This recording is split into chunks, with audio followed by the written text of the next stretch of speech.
Hello friends, आज हम class 6 का chapter 9 living organisms and there surroundings का सेकेंड पार्ट कंप्लीट करेंगे। फर्स्ट पार्ट में हमने टेरेस्ट्रियल हैबिटेट को पढ़ा था। आज हम एक्वेटिक हैबिटेट के बारे में पढ़ेंगे। तो what is an aquatic habitat? Plants and animals that lives in the water. जो भी प्लांट्स और एनिमल्स जो कि वाटर में रहते हैं वो सब एक्वेटिक हैबिटेट के अंदर आते हैं। ओके, नाउ इसमें जो फर्स्ट होता है एक्वेटिक हैबिटेट वो होता है fresh water habitat. Fresh water habitat में कौन कौन से इंक्लूड्स होते हैं? इसमें होते हैं रिवर्स, लेक्स एंड पॉन्ड्स। क्योंकि इसमें जो पानी होता है वो फ्रेश वाटर होता है, इसलिए जितनी भी रिवर्स है, लेक्स है, पॉन्ड्स है, वो सब फ्रेश वाटर हैबिटेट के अंदर आती है। Okay, now water plants can be completely submerged in the water. Okay, अब हमारे पास में दो टाइप के प्लांट्स होते हैं वाटर में। एक तो होते हैं ऐसे प्लांट्स जो कि कम्प्लीटली वाटर में सबमर्ज्ड होते हैं, जैसे कि हाइड्रेला प्लांट, और एक ऐसे प्लांट्स जो कि जिसका कि स्टेम जो है वो और रूट्स जो है वो पानी में सबमर्ज रहेगी, डूबी हुई रहेगी, और जो लीव्स और फ्लावर्स हैं वो पानी के ऊपर तैरते हुए रहेंगे। ओके, जैसे कि लोटस फ्लावर है। ओके, लोटस का फ्लावर आपने देखा होगा। उसमें लोटस के प्लांट में जो लोटस का फ्लावर होता है और जो लीफ होती है वो पानी में फ्लोट करती है, और जो लोटस की स्टेम होती है, रूट्स होती है, वो वाटर में सबमर्ज रहती है। ओके, नाउ अब जो एक्वेटिक हैबिटेट में जो फ्रेश वाटर हैबिटेट है उसमें जो रूट्स होती है उसका मेनली काम क्या होता है? प्लांट को होल्ड करके रखना। ओके, क्योंकि यहाँ पे वाटर की अवेलेबिलिटी इतनी अच्छी होती है कि इसको डीप में नहीं जाना पड़ता है वाटर के लिए। तो इसकी रूट्स हमेशा कैसी रहेगी? शॉर्ट होगी, साइज़ में हमेशा कैसी होगी? शॉर्ट होगी। और इसका मेन फंक्शन क्या होगा रूट्स का? प्लांट को होल्ड करे हुए रखना। Okay, now plants that floats on the surface of the water have long and hollow stems.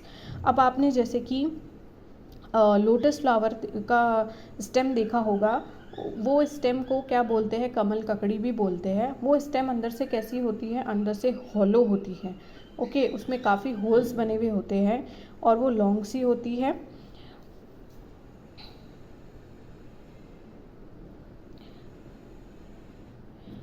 So that they can bend with the water movement. Okay, जो stems होती है वो अंदर से हॉलो होती है और वो पानी के मूवमेंट के साथ साथ में बेंड होती है। ओके, इसका एग्जाम्पल है वाटर लिली। अब ये जो डायग्राम्स मैंने यहाँ बनाए हुए हैं, एक जो प्लांट है जो कि कम्प्लीटली सबमर्ज्ड है पानी में, वो ऐसा होगा जैसे कि टेप ग्रास, और वी कैन से हाइड्रिला।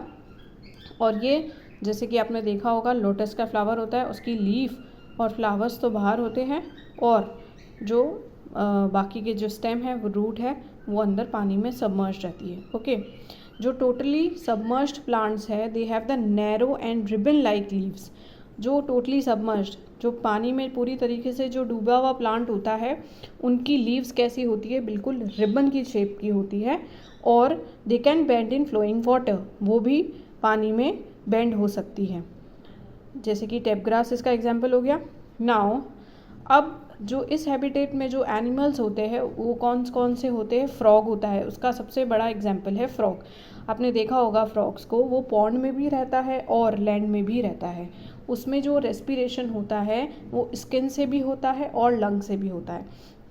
जब वो पानी के अंदर रहता है तो वो अपना रेस्पिरेशन कैसे करेगा? स्किन से करेगा, और जब वो बाहर आएगा पानी से तब वो लैंड पे जब रहेगा तब अपना रेस्पिरेशन करेगा अपने लंग से। ओके, तो उसमें दोनों टाइप का रेस्पिरेशन होता है। उसके अलावा उसके जो बैक लेग्स होते हैं वो बहुत ही स्ट्रॉन्ग होते हैं, जिससे कि वो इंसेक्ट वगैरह को पकड़ के खा सकता है। And they have the webbed feet to swim in the water. Okay, उसके जो लेग्स होते हैं वो वेब्ड शेप के होते हैं, जिससे कि वो अंदर आराम से स्विमिंग भी कर सकता है। Okay, now we have our next habitat which is the marine habitat। अब मैरीन हैबिटेट के अंदर कौन से वाटर रिसोर्सेज आते हैं? इसमें आता है एक तो ओशियन और सीज़। जो ओशियन और सीज़ है वो मरीन हैबिटेट में आते हैं। इसमें क्या होता है, बहुत ज़्यादा फ़िश पॉपुलेशन बहुत ज़्यादा आती है। ओके, जो हमारा पहले वाला हैबिटेट था फ्रेश वाटर वाला, उसके अंदर फ्रॉग्स आते थे। इसमें फ़िश आएगी, डॉल्फिन्स आएंगे, ऑक्टोपस आएंगे और वेल्स आएगी। ये सब सारे एनिमल्स हैं वो मरीन हैबिटेट के अंदर आते हैं। ओके, अब जो फ़िश है उसका शेप क्या होता है, बिल्कुल स्ट्रीमलाइंड होता है, जिसकी वजह से वो आसानी से पानी में मूवमेंट कर सकती है अपना। ओके, अब जो स्क्विड्स और ऑक्टोपस है उनकी बॉडी स्ट्रीमलाइन नहीं होती है, जिस वजह से वो क्या होते हैं, ओशन के बिल्कुल डीप में होते हैं, मतलब गहराई में होते हैं, नीचे की तरफ अंदर की तरफ होते हैं। बट जब उनको थोड़ा बहुत मूवमेंट करना होता है तो वो अपना स्ट्रीमलाइन मोशन कर भी लेते हैं ऑक्टोपस। ओके, बट ये हमेशा नहीं कर पाते हैं, इसलिए जो ऑक्टोपस और स्क्विड्स होते हैं वो मोस्टली ओशन के गहराई में पाए जाते हैं। ओके, अब क्या हुआ, ये जो ऑक्टोपस, स्क्विड्स और फिश है, इनमें क्या होता है, गिल्स प्रेजेंट होती है, जिसके वजह से वो अपना रेस्पिरेशन कर पाती है। जैसे हम लोगों में गिल्स नहीं होता है, हम लोगों में लंग्स होता है, जिसके वजह से हम ऑक्सीजन को इनहेल कर सकते हैं। अब जो फिश है, ऑक्टोपस है, स्क्विड्स है, इनमें लंग्स नहीं होते, इनमें गिल्स पाए जाते हैं, जिसकी वजह से ये अपना रेस्पिरेशन कर पाते हैं। जो पानी में डिज़ोल्व ऑक्सीजन होती है उसको ये गिल्स के थ्रू लेते हैं और अपना रेस्पिरेशन कर पाते हैं। ओके, नाउ जो डॉल्फिन और वेल्स है, डॉल्फिन एंड वेल्स है, they don't have the gills, उनमें गिल्स प्रेजेंट नहीं होते हैं। अब गिल्स प्रेजेंट नहीं होते तो वो ब्रीदिंग कैसे करेंगे? वो अपने उनके ऊपर नॉस्ट्रिल या ब्लो होल्स प्रेजेंट होते हैं जो डॉल्फिन और वेल्स में है। वो क्या करते हैं, वो एक बार में जो किनारा होता है, जो सरफेस ऑफ वाटर होता है, वो आते हैं, एक बार में इतनी ज़्यादा ऑक्सीजन अपने अंदर नॉस्ट्रिल के थ्रू ले लेते हैं और कि वो उस ऑक्सीजन से फिर अपना रेस्पिरेशन कर लेते हैं। जब भी जैसे उनको ज़रूरत पड़ती है वैसे वैसे वो बार बार आते हैं किनारे पर, ऑक्सीजन लेते हैं और फिर वापस से ओशन में चले जाते हैं, क्योंकि उनमें गिल्स प्रेजेंट नहीं होते हैं और वो अपना रेस्पिरेशन। नाउ हमारा जो नेक्स्ट टॉपिक है वो है अडेप्टेशन। अडेप्टेशन क्या होता है? The ability of living organism to adjust themselves to the surrounding for their survival in that habitat is known as the adaptation. इसका मतलब बस इतना है कि जो लिविंग ऑर्गेनिजम्स होते हैं वो अपने आप को ढाल लेते हैं नई एनवायरनमेंट में, अपने सर्वाइवल के लिए अपने आप को ढाल लेते हैं, उस चेंजेस कुछ चेंजेस कर लेते हैं अपने ऊपर, अपने में। उस चेंजेस को क्या कहेंगे हम? अडेप्टेशन कहेंगे। ओके, फॉर एग्जाम्पल जैसे कि कैमल है, कैमल में क्या होती है? लॉन्ग लेग्स होती है that provides the protection from the heat of the sand. Camel कहाँ होता है? डेजर्ट में होता है। डेजर्ट में जो बहुत गर्मी होती है, जो मिट्टी होती है वो बहुत गर्म होती है। हम लोग अभी अगर उस पर चलना चाहे गर्म रेत पे तो नहीं चल पाएंगे, पर कैमल चल पाता है। क्यों? क्योंकि उसके लॉन्ग लेग्स ही इस तरीके से बने हुए होते हैं कि वो उस सैंड पे चल पाता है। जो यूरिन होती है लेग्स एक्सक्रीट करता है ताकि वो मोस्टली पानी अपने अंदर जमा रखता है वो, and it can live without water for many days. वो बिना पानी के भी बहुत दिनों तक रह सकता है camel. Okay, on the other hand अगर हम फिश को देखते हैं तो फिश की कैसी शेप होती है? स्ट्रीमलाइन शेप होती है। ओके, जिसके वजह से वो मूवमेंट कर पाती है पानी में। और क्या होता है फिश में? फ़िश में स्लीपरी स्केल्स बनी हुई होती है उसकी बॉडी में। आपने देखा होगा कि फ़िश जैसे कि ऐसे होती है। ओके, तो स्केल्स काफ़ी सारी बनी हुई होती है उसकी बॉडी पे। ओके, और उसमें फ़िश में गिल्स प्रेजेंट होते हैं ताकि वो वाटर में जो डिज़ोल्व ऑक्सीजन है उसको ले पाए और अपना रेस्पिरेशन कर पाए। तो यहाँ पे आपने देखा होगा कि दोनों के जो दोनों एनिमल्स हैं, कैमल और फिश, वो क्या होते हैं? उनके स्पेसिफिक फ़ीचर्स होते हैं, अलग अलग फ़ीचर्स होते हैं। आप कैमल को अगर पानी में डालोगे तो वो वहाँ नहीं रह पाएगा, और फिश को अगर डेजर्ट में रखोगे तो वो वहाँ भी नहीं रह पाएगी। तो अकॉर्डिंग टू द एनवायरनमेंट ये जो उनमें बॉडी में, उनकी बॉडी में जो चेंजेस आते हैं उन्हीं चेंजेस को हम क्या कहते हैं, अडेप्टेशन। ओके, वो अपनी बॉडी में ऐसे चेंजेस कर लेते हैं ताकि वो अपने सर्वाइवल कर सके अपना, उसको क्या कहेंगे हम, अडेप्टेशन कहेंगे। These features are known as the adaptation. Okay, now habitat जो होता है उसके दो कंपोनेंट होते हैं।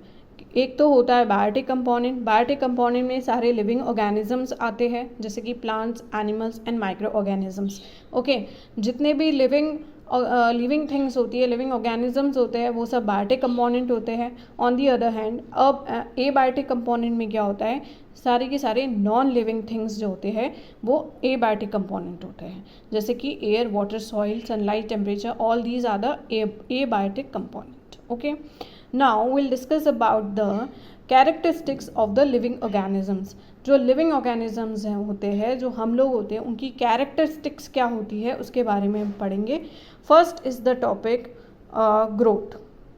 ग्रोथ क्या होता है, it is defined as the permanent irreversible increase. Irreversible मतलब जिसको हम रिवर्स नहीं कर सकते। आप एक बार आपकी जो ग्रोथ होती है, बच्चा जब बड़ा बन जाता है, अडल्ट हो जाता है, तो अडल्ट से वो वापस चाइल्डहुड में नहीं जाता है। और एक बार उसकी अगर जो हाइट इंक्रीज होती है तो वो वापस से शॉर्ट हाइटेड नहीं बन जाता है, इसी को ग्रोथ कहते हैं। ओके, उसके वेट में भी चेंजेस आता है, उसकी साइज़ में भी चेंजेस आता है। तो ये जो चेंजेस आते हैं, जो ग्रोथ होती है बॉडी की, जो परमानेंट इरिवर्सिबल इंक्रीज होता है बॉडी का, उसको हम क्या कहेंगे, ग्रोथ कहेंगे। Okay, all the living organisms exhibit growth in different ways. जितने भी लिविंग ऑर्गेनिजम्स हैं वो डिफरेंट टाइप की ग्रोथ एग्जिबिट करते हैं, शो करते हैं। Animals grow for the certain period. Animals जब एक बार एक सर्टेन हाइट के हो जाते हैं, जैसे कि काफ होता है, जब वो काऊ बन जाता है उसके बाद में उसकी ग्रोथ रुक जाती है, उसके बाद वो और बड़ा नहीं बन पाता। ओके, तो animals grow for the certain period. Trees and plants grow through out their life. Trees में और प्लांट्स में उसका जब तक प्लांट जिंदा रहेगा तब तक उसकी ग्रोथ होती रहेगी। पहले बर्ड बनेगी, फिर फ्लावर बनेगा, फिर फ्लावर हट जाएगा, फिर वापस से उसकी जगह पे न्यू बर्ड आएगी, फिर उसका फ्लावर बनेगा। तो सिमिलरली जो लीव्स है वो भी बनती रहेगी, फिर हटती रहेगी, फिर बनती रहेगी। तो थ्रू आउट देयर लाइफ जो प्लांट्स और ट्रीज़ होते हैं वो ग्रो करते रहते हैं। ओके, और ये जो उनकी ग्रोथ होती है वो काफ़ी सारे फैक्टर्स पे भी डिपेंडेंट होती है, जैसे कि आप उसको कैसा फूड प्रोवाइड कर रहे हो, क्लाइमेट कैसा हो रहा है, पानी कैसा मिल रहा है, ये सब इन सब चीज़ों पे डिपेंडेंट होते हैं प्लांट्स। ओके,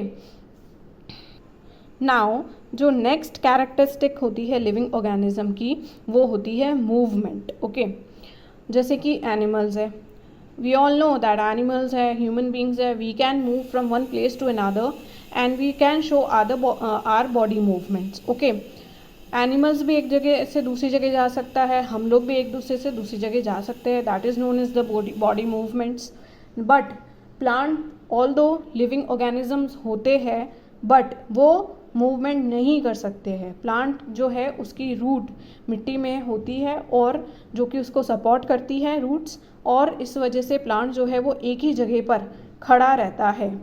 पर क्या होता है कि जो प्लांट्स के अंदर जो रूट से जो पानी है वो लीफ में जाता ही रहता है थ्रू स्टेम। ओके, तो ये उनके अंदर ऐसी मूवमेंट चलती रहती है कि जब हमने प्लांट को पानी डाला तो वो पानी रूट से स्टेम में गया, स्टेम से डिफरेंट पार्ट ऑफ प्लांट्स में गया। ओके, तो ये मूवमेंट प्लांट में और ट्रीज़ में चलती ही रहती है। ओके, और कुछ प्लांट्स जो होते हैं वो मूवमेंट शो करते हैं opening and closing of the bud. जैसे कि आपने देखा होगा मॉर्निंग में जो फ्लावर्स होते हैं वो ब्लूम होते हैं, खिलते हैं, इवनिंग में वो वापस से थोड़ा सा डाउन हो जाते हैं। तो ये जो छोटी छोटी जो मूवमेंट्स हैं ये हमें प्लांट्स में ज़रूर दिखाई दे सकती है। इसके अलावा जो एक प्लांट होता है उसका नाम होता है मिमोसा प्लांट। इसका क्या होता है कि जब भी हम इसके लीफ को टच करते हैं, इसकी जो पत्ती होती है उसको टच करते हैं तो वो श्रिंक हो जाती है, बंद हो जाती है। तो ऐसा इस कैरेक्टरिस्टिक की वजह से उसको टच मी नॉट प्लांट के नाम से भी बुलाया जाता है कि भाई जैसे ही मुझे टच करोगे तो वो मैं श्रिवल हो जाऊंगा, इसलिए प्लीज़ डोंट टच मी। इसलिए मिमोसा प्लांट को टच मी नॉट भी बोलते हैं। ओके, नाउ नेक्स्ट जो कैरेक्टरिस्टिक है लिविंग ऑर्गेनिज्म की वो है न्यूट्रिशन। न्यूट्रिशन क्या होता है? The process by which organism obtain food and utilize that energy for all the activities is called as nutrition. हम जो खाना खाते हैं उससे हमें एनर्जी मिलती है और वो एनर्जी हम यूज़ करते हैं हम डिफरेंट काम को करने में। ओके हम लोग बिना खाना खाए कोई काम नहीं कर सकते। खाना जो होता है वो हमारी बॉडी को न्यूट्रिशन देता है, एनर्जी देता है, जिसके वजह से हम डिफरेंट काम को कर पाते हैं, डिफरेंट एक्टिविटीज़ को कर पाते हैं। ओके तो फूड हमें क्या देता है? एनर्जी और न्यूट्रिशन देता है। Okay now food provides energy that helps in the growth of the body and its repair. On the basis of mode of nutrition animals classify as. अब जो मोड ऑफ न्यूट्रिशन होता है वो different होता है, बहुत अलग अलग टाइप का होता है। उसके बेसिस पे हम लोग कैसे कैटेगराइज्ड करते हैं वो बताते हैं। जैसे कि ऑटोट्रॉप्स क्या करता है? They can synthesize their own food by the photosynthesis. इसमें सारे मोस्टली प्लांट्स और ट्रीज यही आएंगे। ये क्या करते हैं? by the process of photosynthesis we all know what is the how the photosynthesis works। हमको पता है what is the process of photosynthesis। इसमें food जो होता है with the help of CO2 and chlorophyll and sunlight वो अपना खाना खुद बनाते हैं, ऑक्सीजन को रिलीज करते हैं और फूड को बनाते हैं। That is known as the process of photosynthesis. और इसमें सारे के सारे ग्रीन प्लांट्स और ट्रीज जो है वो आते हैं। They comes under the category of autotrophs. Now next topic है हेटरोट्रॉप्स। हेटरोट्रॉप्स अपना खाना खुद नहीं बना सकते हैं। इसके अंदर सारे एनिमल्स आएंगे। एनिमल्स अपना खाना खुद नहीं बनाते हैं, उनको खाना खाना पड़ता है जो हम उनको प्रोवाइड करते हैं। सेप्रोफाइट्स क्या होते हैं? They obtain the nutrition from the dead plants and the animals. जितने भी डेड प्लांट्स है, एनिमल्स है, उसके ऊपर फंजाई, बैक्टीरिया, अर्थवॉर्म, ये लोग उस फूड को खाते हैं, डेड मटेरियल्स को, डेड प्लांट्स को। तो वो जो होते हैं फंजाई, बैक्टीरिया और earthworm, they all comes under the category of saprophytes. और इसमें जो लास्ट है टॉपिक वो है पैरासाइट्स का। पैरासाइट्स क्या करता है कि लिविंग बॉडीज़ के अंदर रहता है और फिर वहाँ पे उससे खाना लेता है। जैसे कि हमारी जो बॉडीज़ में जो इंटेस्टाइन्स होती है वहाँ पे टैपवॉर्म प्रेजेंट रहता है। ये टैपवॉर्म क्या करता है? कीड़ा होता है हमारे पेट में, जो भी हम खाना खाएंगे वो उसका सारा न्यूट्रिशन जो है वो लेता जाएगा। जो मोस्टली जो बच्चे होते हैं, अडल्ट में भी होता है टैपवॉर्म। ये क्या करता है? पैरासाइट होता है जो कि हमारे बॉडी में प्रेजेंट होता है और होस्ट की बॉडी यानी कि हमारी बॉडी से न्यूट्रिशन लेता है। ओके